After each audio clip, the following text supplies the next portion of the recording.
Joining us now, civil rights attorney Brian Claypool. He is also the owner and managing general partner of Claypool Law Firm. Let's talk about what the Attorney General just said, that, crossing state lines to participate in a violent protest is a federal crime. What do you think the chances are that we see prosecution of any of these people?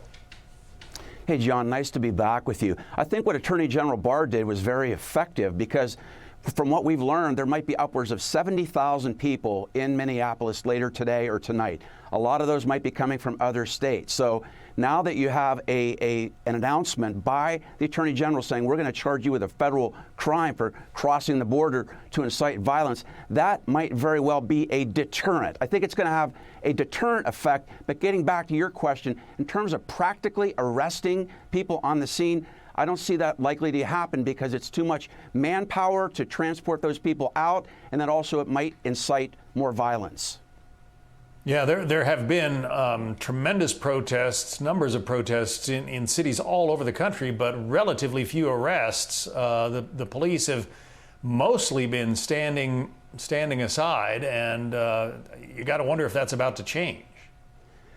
Yeah, I mean, it might change because we're bringing also in the National Guard, the federal National Guard. So you might have enough reinforcement from law enforcement to start making arrests. But John, that's a tough balance. That's a tough decision to make because when you start arresting people on the scene, again, it's hard. You got to have manpower to take them off the premise. And then again, it might escalate the situation. So I think this is more of a symbolic gesture. It's more of a deterrent. And I'm hoping and praying that it really helps tonight.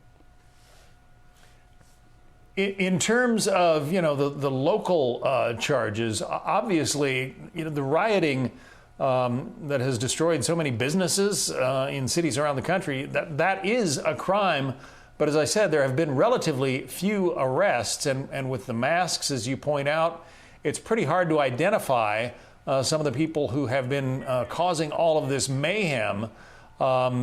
Is this a time when a tougher hand is now called for? John, I really do believe you need to take a tougher hand today and tonight in Minneapolis.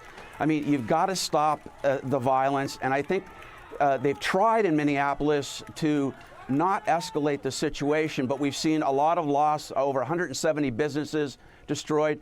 I think they need to step it up a little bit and start detaining and taking away a lot of these nefarious protesters. But I got to tell you, John, I think one of the problems that might have quelled some of this tension is the lack of the U.S. attorney charging Officer Chauvin with civil rights violations. I mean, to me, being a civil rights lawyer, it's pretty obvious that Chauvin violated the civil rights. It's what's called an unlawful search and seizure under the Fourth Amendment, and sticking your knee on this man's neck, and knowing for over 3 minutes he's unconscious. I mean, that is a categorical civil rights violation.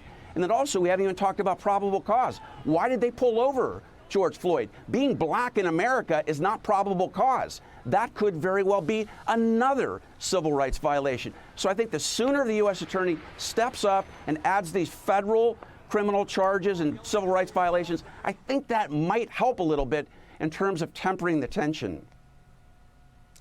Let's hope that tonight is more peaceful and far less destructive. Brian Claypool. Brian, thank you.